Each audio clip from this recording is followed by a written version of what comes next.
Bueno, para estudiar el modelo de Mundell-Fleming, en este caso, nos vamos a basar en dos gráficas para entender todo el comportamiento. Una gráfica en donde vamos a estudiar el comportamiento del mercado de divisas y en otra donde vamos a vincular la IS y la LM propuesta por Mundell-Fleming. En este caso, ¿qué vamos a hacer? Vamos a estudiar el modelo de Mundell-Fleming teniendo en cuenta un tipo de cambio fijo. Listo, antes de esto es importante que tengamos claro a qué hace referencia de que el tipo de cambio es fijo en esta ocasión.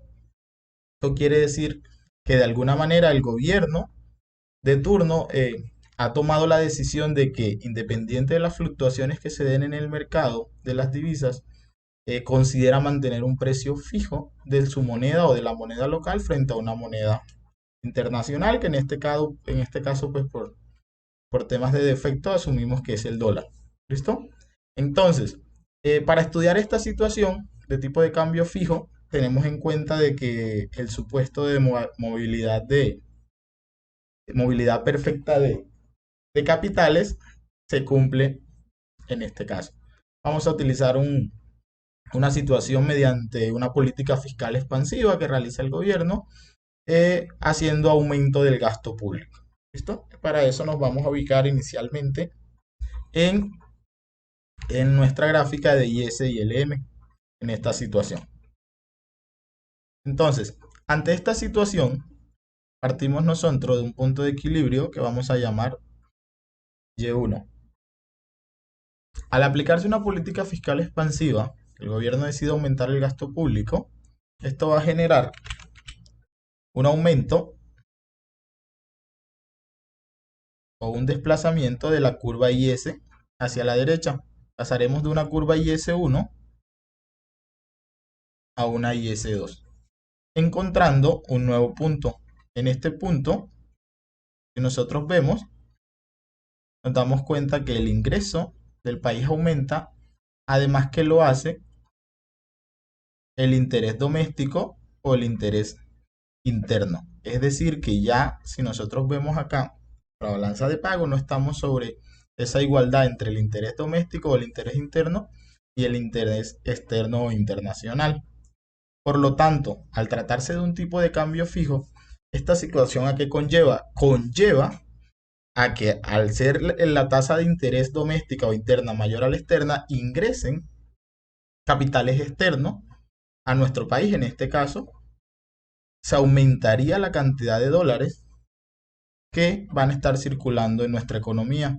Por lo tanto, si miramos el comportamiento del mercado de divisas, en este caso, vamos a obtener que esa oferta de divisas se va a desplazar o se va a ampliar hacia la derecha, pasando de una oferta de divisa 1 a una oferta de divisa 2, lo que nos lleva a un punto donde tenemos un número de divisas 2 que es mayor y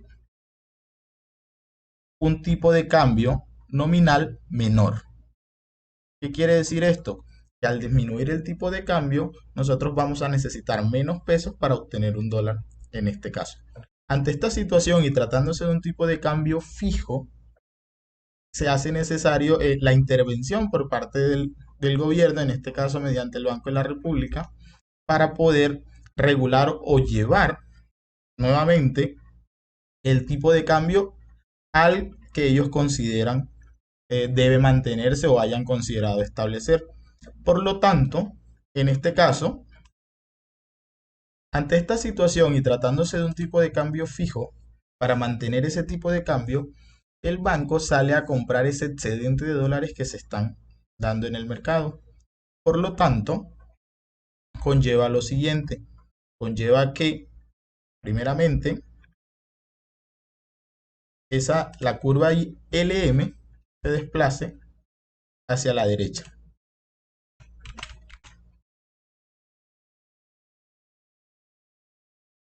con el propósito de llegar o establecer nuevamente ese punto de equilibrio en donde el interés doméstico o interno es igual al externo y nos lleva a un punto 3 de ingreso. Aumenta el ingreso del país con esta situación. Situación que si la miramos en el mercado de divisas, lo que hace el gobierno mediante el Banco de la República es que ese excedente es demandado por él mismo con el propósito